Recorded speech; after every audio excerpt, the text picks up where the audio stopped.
ஆட்டுக்குட்டி ரத்தத்தை கையில் எடுப்போம், அந்தகார வல்லமைய துரத்திடுவோம், சாட்சியின் வசனத்தால் ஜெயித்திடுவோம், எல்லையெல்லாம் ஜெய கொடி ஏற்றிடுவோம்.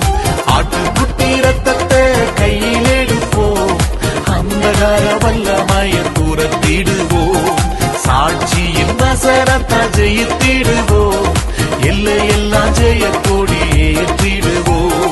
சிறைப்பட்டு போன சபையோரே, சிறைப்பட்டு